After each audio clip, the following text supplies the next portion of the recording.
Now with SVM for pattern classification. If I take a look what the idea of SVM is on two parts. We want to go from nonlinear to a linear phase, which is done by mapping to a hidden feature space, same as in RBF, and two, finding the weights and constructing the hyperplane. So this is 1, 2, constructing optimal hyperplane.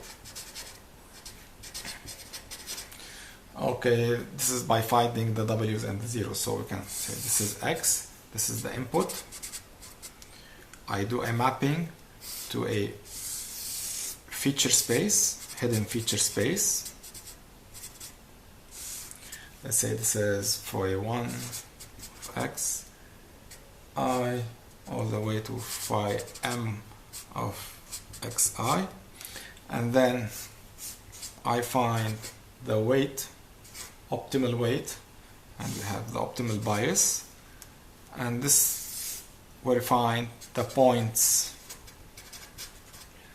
belong to positive or negative. So this is the output space. So it bears some similarity to the R radial basis functions. So as we're gonna go with the kernel trick, we can see some similarities. So to solve this, we're gonna do this mapping to the feature space, and we're gonna work with SVM as the kernel machines.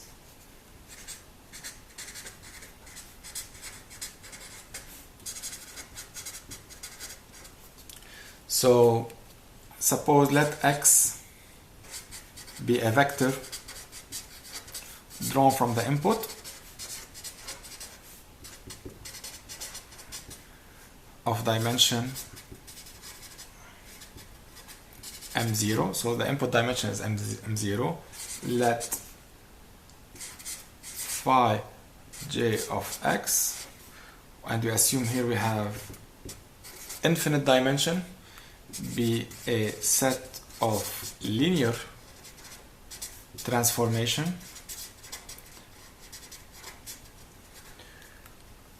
between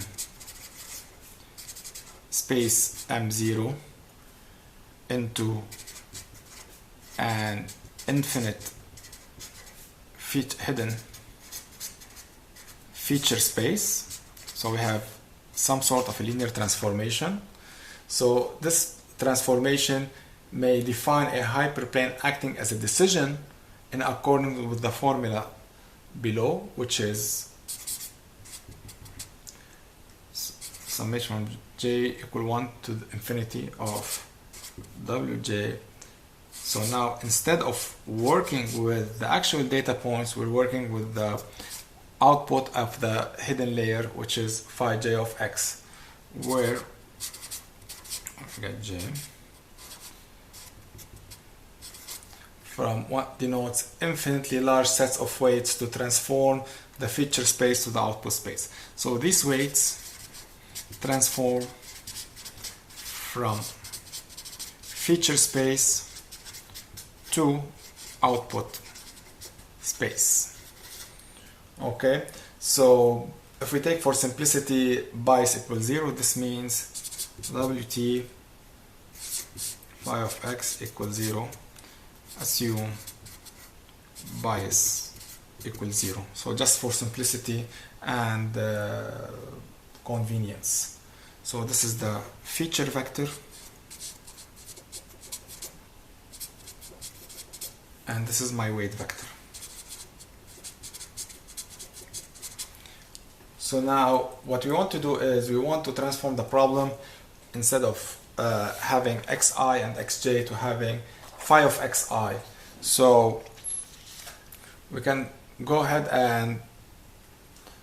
and say we used to have w equals summation of I equal 1 to number of support vectors for alpha I di, and here we used to have xi. So now we have phi of xi, and where phi of xi is equal to phi 1 of x1, phi 2 of x2, all the way for all I belonging to the number of support vectors. So this means we have Wt for big phi of x equals 0. And also the second condition, this is the first condition, the second condition will become summation of I equal 1 to ns for alpha I di, and we have phi t of x I times phi of x equal to 0. So we may notice the multiplication of these two vectors will yield to a scalar term which represents an inner product, let it be k of xi, and this is equal to phi t of x I phi of x, which is equal to summation for j equal 1 to infinity, since we have infinite space. Phi of j is this is the definition of the inner product, phi of j of x for j equal 1 all the way. So sorry, this is phi of I, okay, where I is equal 1 all the way to number of support vectors. So we have k of xi is phi of t xi times phi of x, which means phi of j of xi times phi of j of x. So this kernel will be described using Mercer's theorem. So now, correspondingly, we can express the optimal decision surface hyperplane as the following. So instead of writing phi t xi phi x, I can express it in kxxi. So this becomes I equal 1 to number of support vector alpha I di k of x comma xi. So where kxxi is given by this formula. So kxxi is the inner product kernel, or simply the kernel. Kernel is a function that computes the inner product of two images produced in the feature space under the embedding of phi of two data points in the input space. So I take two data points in the input space, I compute the inner product between them, and this is the kernel. So the kernel has two properties. The first property is it is symmetric and around point xi, and the volume under the surface is constant. If we scale it to 1, it can be similar to a PDF probability density function.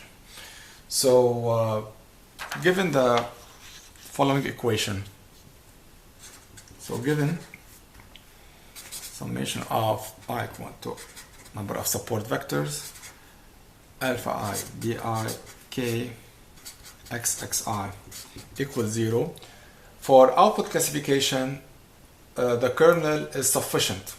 Okay, in other words, we don't need to explicitly compute the weight. So first, no need to compute the weight. Once we have alpha i's and the kernel, we can simply have the weights computed in one step. Even though we assume that the feature space could be infinite in dimension, as we discussed earlier, the new equation above is defined for optimal hyperplane consists of infinite number of terms, of finite number of terms equal to the number of training pattern used in the classifier. So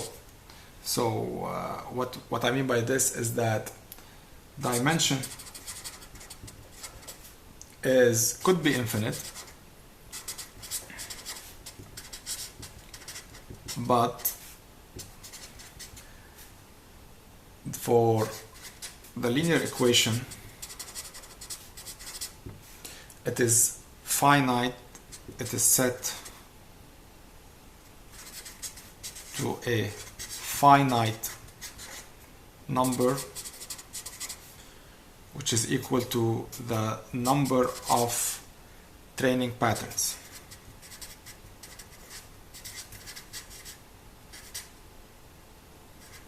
Used in the classifier. Okay, so we can view k of xi xj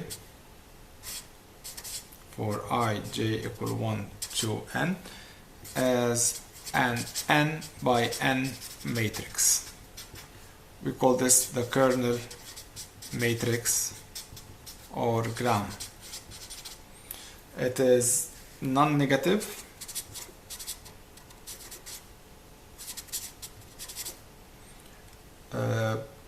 definite, non-negative definite, or positive semi-definite. That is, it satisfies ATK greater or equal to 0. So this is the properties of the kernel. So now, in order to define the types of kernels that we have some kernels that satisfy a certain parameter. So now, to have a kernel that's non-negative definite or positive semi-definite, we need a special type of kernel which is called Mercer kernels. We have 3 types. I have written them here. We have the polynomial, and we have the RBF, radial basis functions, and we have the 2-layer perceptron. So with the polynomial, it has the following xt xi to the p, where the p is specified by a priori by the user. We have a kernel based on RBF, radial basis function, exponential function, where sigma squared is common for all kernels, and it's also specified by the user. For 2-layer perceptron kernels, we have 2 parameters, beta 0 and beta 1. Some parameters are makes Mercer's equations true. Some of them violates it. So we need to be careful when selecting with B0 and B1. So the difference between SVM and RBF is that it avoids the use of heuristics as opposed to RBF and MLP. So we can find directly the weight matrix. We don't have to go over using RLS and backpropagation to find the weight matrix as in RBF. For RBF type SVM, the number of RBF functions and their centers are determined automatically by the number of support vectors. So the number of hidden layers is the number of the support vectors and their value. So now let's draw a figure of what's the shape of an example of an SVM. For we have inputs for classification, x1 all the way to x of m0. These are the inputs. Okay, then we have hidden functions based on the kernel. So x1, x.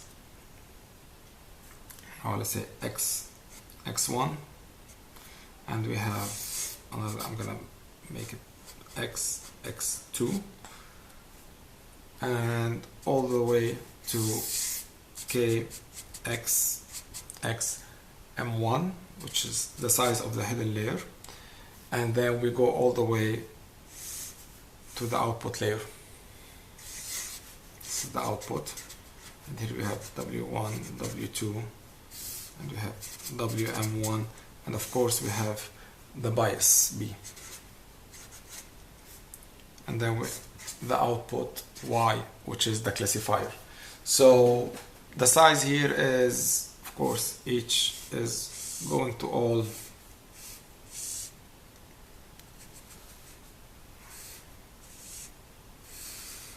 Okay, so input dimension is M0, hidden dimension is M1, and output dimension is 1. In this case, 1 being 2 classes. So SVM difference from conventional multi-layer perceptron is that the complexity is controlled by keeping the number of hidden layers small. So however, the complement and also SVM offers a solution by controlling model complexity independent of the dimension. So we usually have a conceptual problem and a computational problem. Conceptual problem is when the dimensionality of the hidden layer is made large to enable construction of a decision surface in the form of a hyperplane. And we have a computational problem that needs to compute the weight vector and the bias in the output layer of the RBF network, which is avoided using the kernel trick. So now let's take an example on how to solve an SVM problem. So we're going to take the problem of an XOR, which is nonlinear. So here we have 3 points, as you know, 0, 1, 1, 1, 1, 0, and 0, 0. So we're going to solve it using the polynomial kernel, which is k of x xi is equal to 1 plus xi squared. So here we have a polynomial of degree 2, and where x is equal x1 x2 and xi is equal xi1 xi2 transpose. So these are the two axes that we have, and we may express the kernel in terms of monomials of various orders. In this case we're going to use 2. So if I go ahead and take kx, xi, so I plug in those values and I have 1, if I do the squares, plus x1 squared x1i squared plus 2 x1 x2 x1i x2i plus x2 xi2 squared plus 2 x1 xi1 plus 2 x2 xi2. So I just expanded this. So now this we can go from 2D to 6D as follows. So if you count them 1, 2, 3, 4, 5, 6. So we went from going from 2D to 6 dimensional. Now from this kxxi I need to extract the phi's. Okay, so remember that kxxi, okay, is equal phi of x times phi of xi. I can infer what's the value of phi x and phi xi from this formula. So to check this out, let's look at just this formula. So I'm going to write phi of x and phi of xi. So if we take the first one, remember that this is a multiplication of this, which will be this value. So if, of course, phi x and phi xy, to generate this, it should have the first element to be 1. Okay, so now to have x1 and xi squared, so x1 will belong to the first one, and this will be x1i squared. So remember, as we multiply those two, we have 1 times 1 equal 1 plus xi1 x1 squared x1i squared. So plus. So here we have 2, so we multiply radical 2, radical 2. Now we're gonna separate those two together and separate those two together. So the first one will be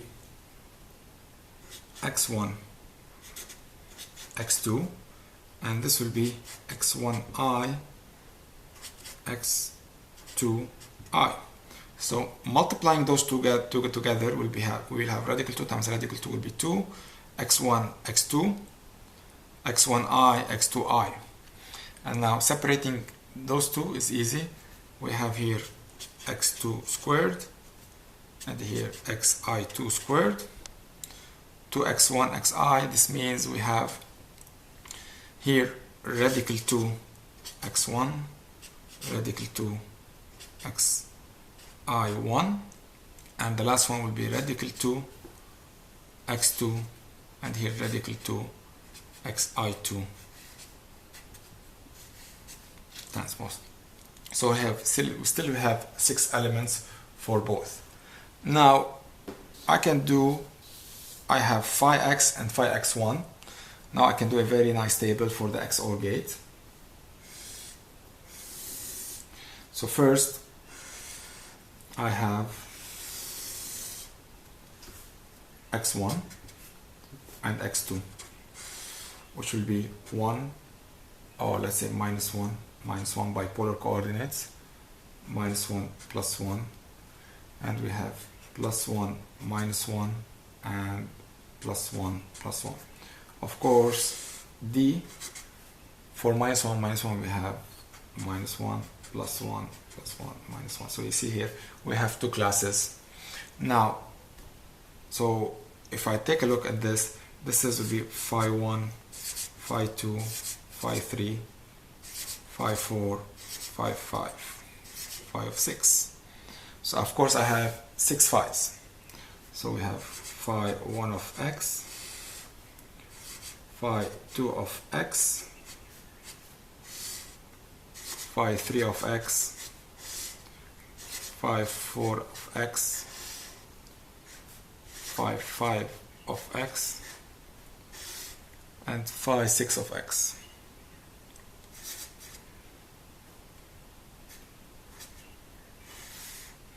So in this case, phi 1 is always, for all different inputs, it's always 1. How do I know this? Because phi is 1. Now, if I want to look at, sorry, just phi 1, not phi 2. Phi 2, yes, also phi 1 and phi 2. So phi 2 is 1 because everything that's squared is always 1. First, it's x1. So it is, all of them is going to be squared. And you can notice also here phi 4 should be 1 because if I square anything, it will be also 1. So these are the fixed. Phi 1 is 1 because it's fixed. X1 squared, x2 squared will always be 1.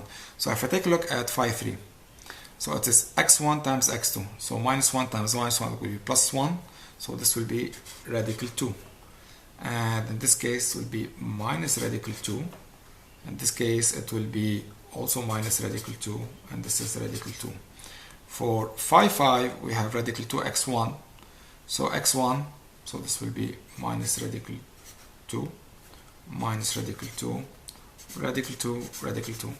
For phi 6 it will be the same, but this time for x2, minus radical 2, radical 2, minus radical 2, and radical 2. So from this table, what I want to generate is the kernel. So the kernel now is k of xi, which is equal to phi of t of x, I, phi of x. Okay, now the kernel here, since I have a 4 by 4, or if I have 4 different inputs, it will be, remember that the kernel is n by n, and I have 4 training patterns implies k will be 4 by 4. Why do I have 4 training pattern? Because I have -1 1 all the way to 1 1. So this will be a 4 by 4 matrix. So I'm gonna do a couple of them. So let's take the first case where we want to find k11, which is this value here. So this value here will be equal to phi 1. This is phi, or let's say phi 1 of t of x1 of x times phi 1 of x, which means we have, this is phi 1, okay, so we have 1 1 radical 2 1 minus radical 2 minus radical 2 times 1 1 radical 2 1 minus radical 2 minus radical 2. This will be equal to 9. So we have here 9. So this is k11. So I take the first element of the phi times the same transposed phi t phi. So if I want to have k12 now, what I do is I have, this is equal to phi 1t of x times phi 2 of x. So this will be this phi 1 times phi 2. So let me write this. This will be 1 1 radical 2 1 minus radical 2 minus radical 2 times, it will be this one 1 1 minus radical 2 1 minus radical 2 minus radical 2. Okay, 1 2 3 4 5 6. This will be equal to 1. So this will be 1. If I continue going, this is k12, k13, k14. This will be equal to 1 1 and then 1 9 1 1. So this is my k x xi, which is equal this kernel function. Now if you want to compute q of alpha, so q of alpha's formula is as follows. It's going to be the summation of I equal 1 to n alpha I plus half summation I equal 1 to n j equal 1 to n alpha I alpha j di dj and k of xi comma xj. So if I take the first part, it's the easiest part. It's going to be alpha 1 plus alpha 2 plus alpha 3 plus alpha 4, since n is equal to 4, plus half. Now, so the first case is I equal 1, j equal 1. So both of these are alpha 1 times alpha 1 is going to be alpha 1 squared. Di and dj, if I take a look at the truth table of the inputs that I have for -1, -1, okay, di is equal -1. For -1 plus 1, di is equal +1. +1 -1, di is equal +1. And +1 plus 1, di is equal -1. So this is d1, d2, d3, and d4. So now di times dj, which is d1 times d1, it's going to be -1 times -1 is going to be +1, times kxi xj, which is 1 for the first part, which is k11 for x of 1 and x of and xj is equal to 1. So we will have 9. Now the second part is going to be plus. Okay, we have now I equal 1. This is for I equal 1, j equal 1. Now for I equal 1, j equal 2. So now we have alpha 1, alpha 2 times di dj. So it's going to be d1 times d2. It's going to be -1 times, what's k12? It's going to be 1 times 1. and we continue doing this. This is I equal 1, j equal 3. It's going to be alpha 1, alpha 3 times minus 1 times 1. Also here it's going to be 1, 3. And the last part is going to be for I equal 1, j equal 4. It's going to be alpha 1, alpha 4. And this time alpha 1, d1 is minus 1, d4 is minus 1, is going to be plus 1. And of course, times 1, which is k14. Now we go for the second part, which is I equal 2, j equal 1. So I equal 2, j equal 1 is actually this guy here. So this, since it is a symmetric matrix, is going to be the same. So it's going to be alpha 1, alpha 2 minus 1 times 1. Okay. I'm gonna stop putting those sign and putting it directly, plus 9 alpha 2 squared, okay, plus alpha 1, alpha 2, alpha 3 minus alpha 2, alpha 4. Okay, so this is 1, 2, 2, 2, 2, 3, 2, 4. Okay. Plus now I equal 3. This case is going to be now for alpha 1, alpha 3. So it's going to be alpha 1, alpha 3 plus now this will be alpha 1, alpha 2. Okay. So we'll have minus alpha 1, alpha 2, and then plus 9 alpha 3 squared, and we have minus 2 minus, alpha 3, alpha 4. Then for I equal 4, we have alpha 1, alpha 1, alpha 4. Okay, this is the alpha 1, alpha 4.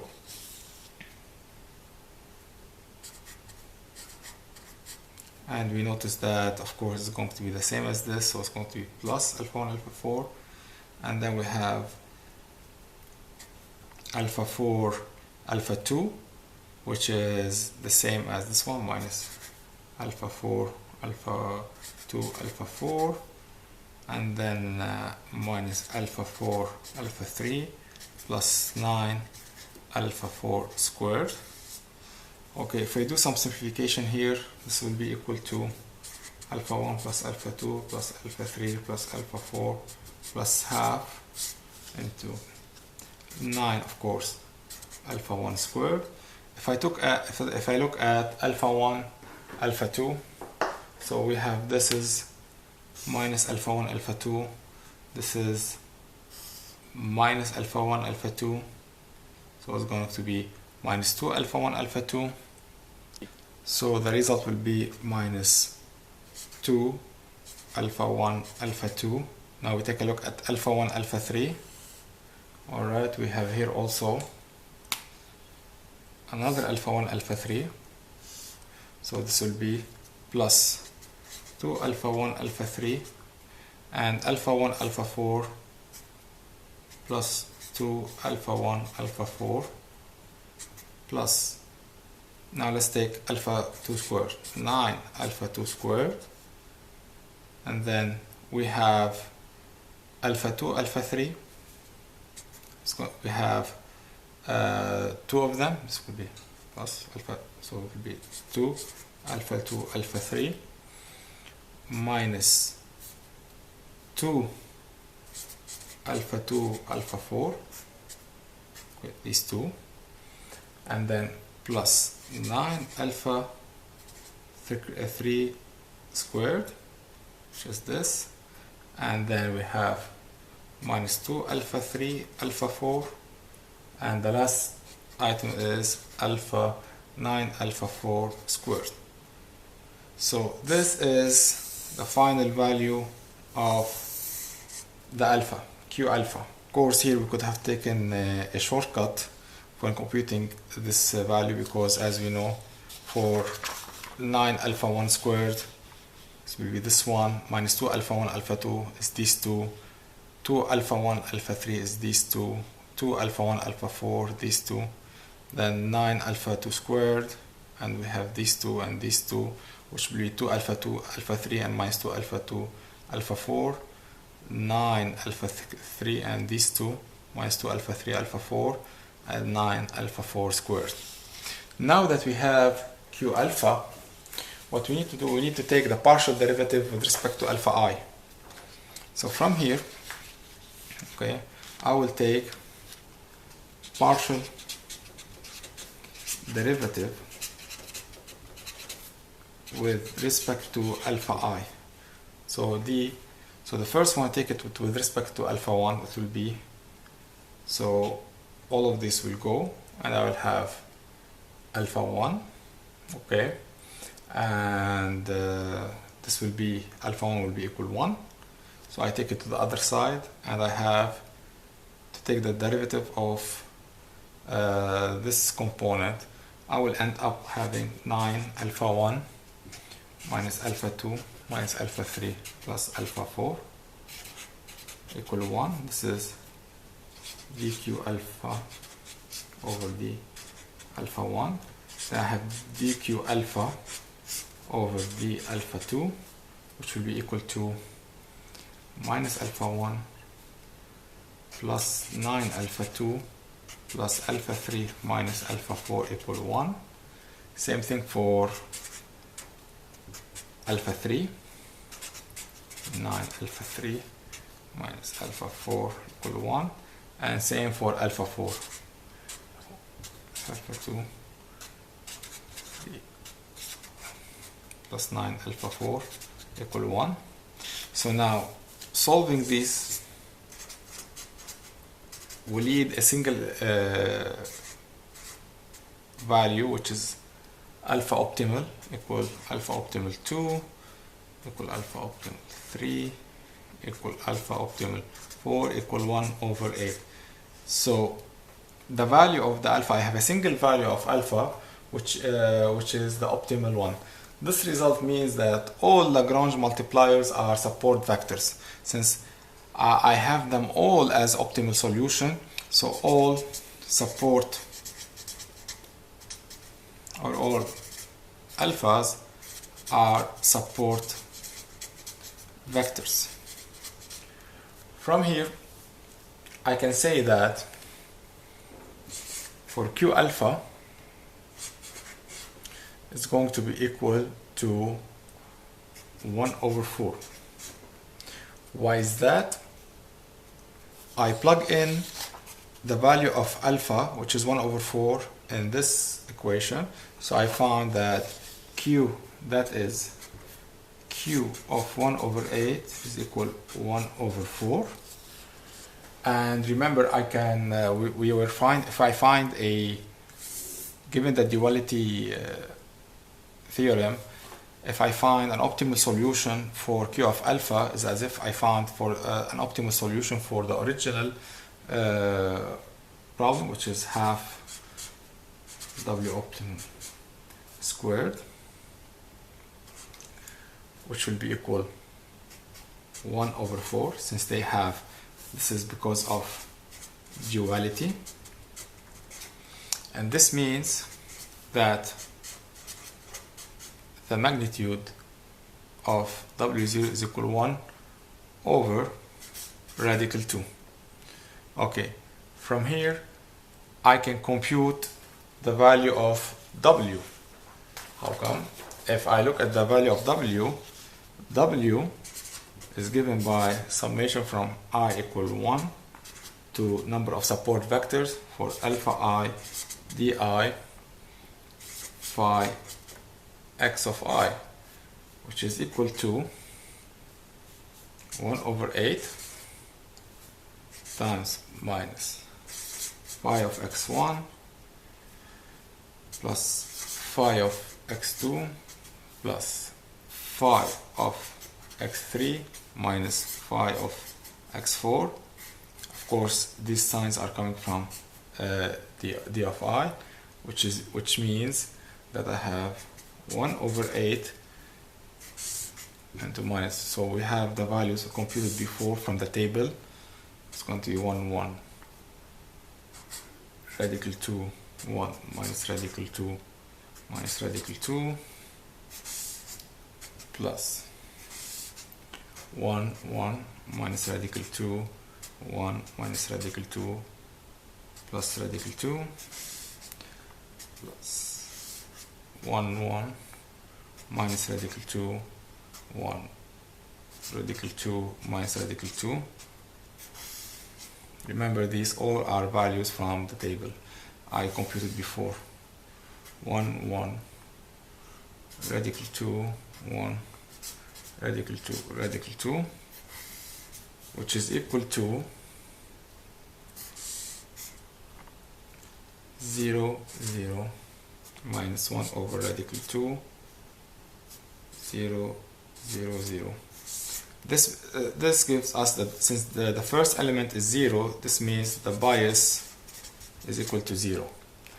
So now that I have W0, I need now to find the optimal hyperplane that separates my input. So we know that the optimal hyperplane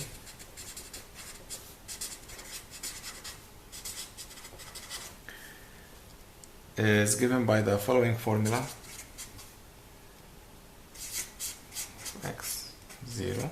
This means I have W0, which is 0 0 minus 1 over radical 2 0 0 0, of course, and then I multiply by 1 x1 squared x1 x2. We computed this before. To x1 radical 2 x2 equals 0, which can be reduced to saying minus x1 x2 equals 0. Now I can draw the network that I have. I have the optimal hyperplane is equal to minus x1 minus x2, so I can say I have x1 input, x2 input going into a multiplier by minus 1, and we have y equal minus x1 minus x2. If I want to visualize this on a 2D plane, so now the first case I have x1 equal 1, x2 equal minus 1, and I say y1 equal minus x1 minus x2. So minus 1 minus 1 is going to be minus 1. So this is the first point. Minus 1 minus 1, it gave me y equal minus 1. Then I take the second point, which is minus 1 1, and it will give me a y of minus 1. It's going to be minus, and minus is going to be plus 1. So this is minus 1 1. I go for x equal 1, x2 equal minus 1, of course y will be plus 1, so this is 1 minus 1, and the last case is x1 equal plus 1, x2 equal plus 1, and y will be equal minus 1. So this is the second point, and we see that we have a separating surface here, which is the x-axis, and it's separating those two classes. So using SVM, we were able to separate a nonlinear problem, which is the XOR problem, and we found the optimal hyperplane, which is equal minus x1, x2, which separate those data.